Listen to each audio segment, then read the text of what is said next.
Hello friends, welcome back to Home Scents with Nell. Today I'm excited to participate in another collaboration with Mom Doss of Mom Doss Life Handmade. Every month she issues a challenge called Sew Your Stash, and it's a chance for people to go ahead and go through their fabric stash and make something useful out of those scraps. So come along with me and see what I did with my useful scraps. Again, my name is Nell with Home Scents with Nell, where I talk about DIYs, home decor, product hauls, gardening, and basically everything relating to making your home your sanctuary, all on a budget. Now let's get into it. So on a recent trip to Dollar Tree, I found these really nice hand-woven placemats. They came in two colors, green and black, and I went ahead and picked them up. My original plan was to use those to make pillow covers for my couch, but then I realized I had enough throw pillows, and so I just ended up hanging them up in my fabric stash. But after looking over my stash, I decided I wanted to go ahead and try to use them to make a table runner. I had seen something at Pier 1 made out of similar material, so I thought I would try to duplicate it at home with my placemats.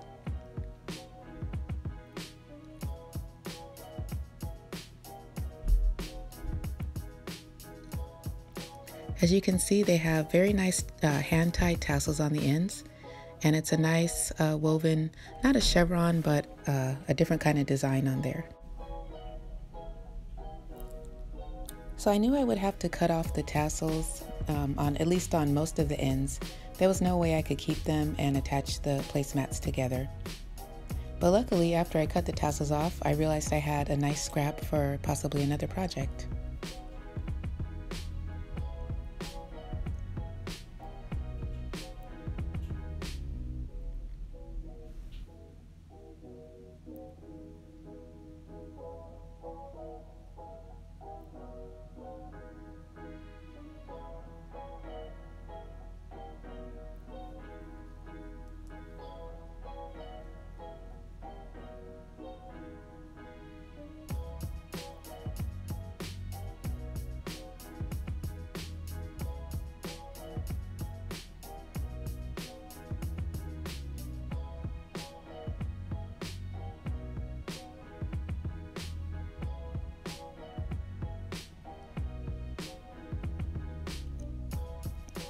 So guys, because these are Dollar Tree placemats and they're not perfectly square, I did my best to square them up to allow me to sew them together a little bit easier.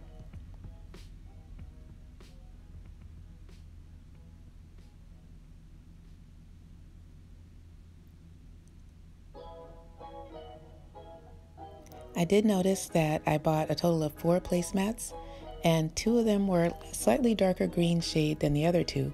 So I alternated them when I was sewing them together. And in addition to that, a couple of the placemats were about maybe 3/4 of an inch wider than the other 2, which wasn't too much of a problem, but when I was pinning and sewing, I had to be careful to try to match those up as best as I could. I went through my small stash of thread and I found the best match. And I went ahead and threaded my machine with that.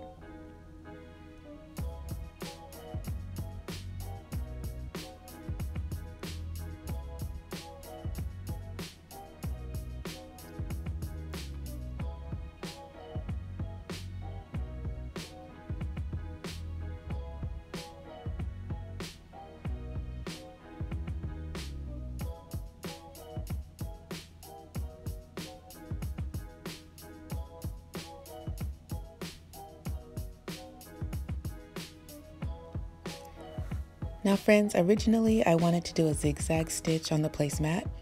I thought that would be really cute and something that would help it lie down flat against the table.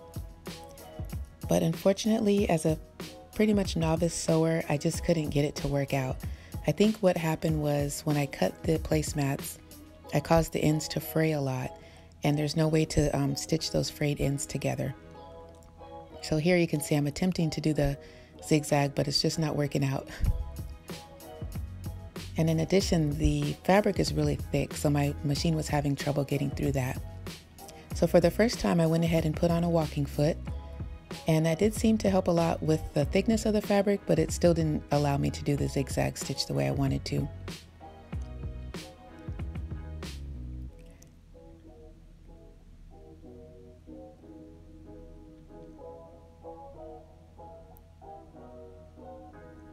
And I had seen this technique on YouTube where an upholstery maker basically manually stitched by turning his wheel on the side of his machine to get through the really thick parts of his fabric.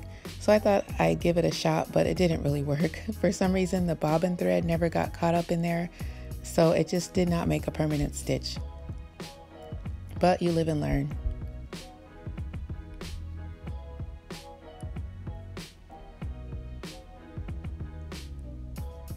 So this is what the first stitch looked like.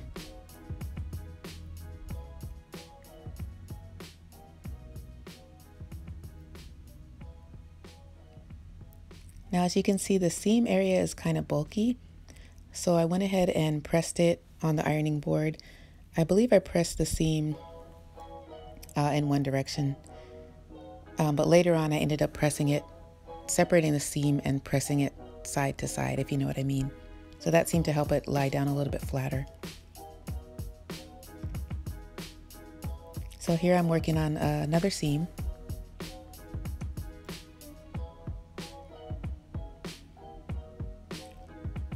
And the walking foot makes a tremendous difference with this type of fabric. I'm looking forward to using that in some future projects as I gain my skills. I also thought it might help to switch out my needle. I've always just used that standard needle, but I remember my teacher saying that it'd be a good idea to switch to a denim needle at times, so that's what I did.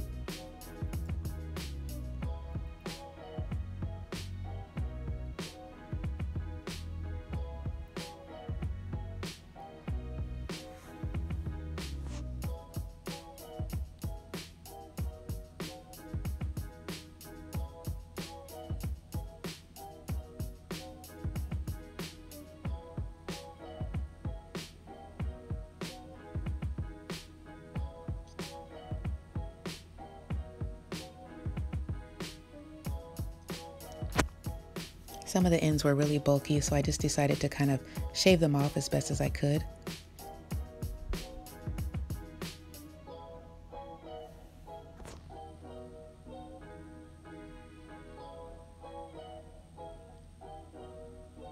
And here I am hand stitching parts of the table runner that the machine just couldn't get through.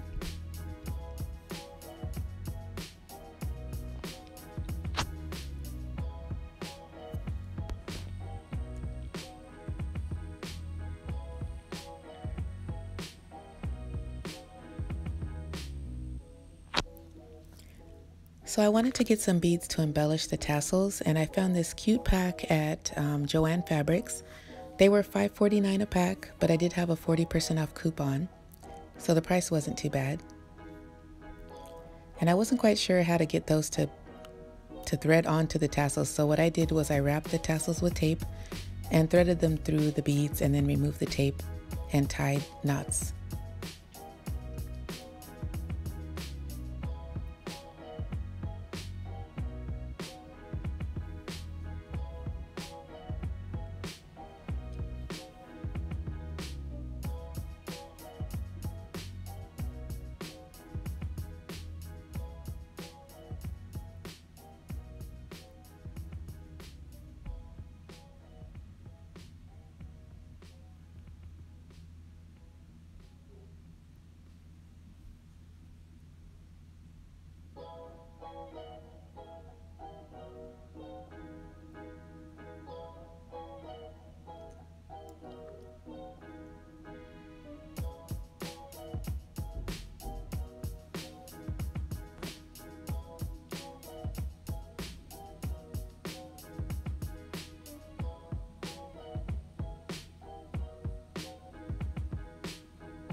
I had quite a bit of cleaning up to do after I threaded the beads.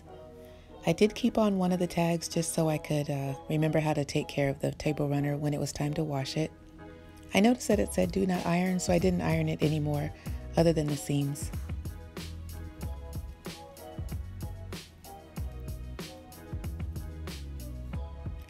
So guys, this is my finished table runner. It's not perfect, but again, as a beginning sewer, I don't expect it to be perfect. I was very happy with the way it came out. It looked very similar to me to the one I had seen at Pier 1, but for a lot less cost. Again, I just used 4 Dollar Tree placemats and the beads that I got from Joann Fabrics.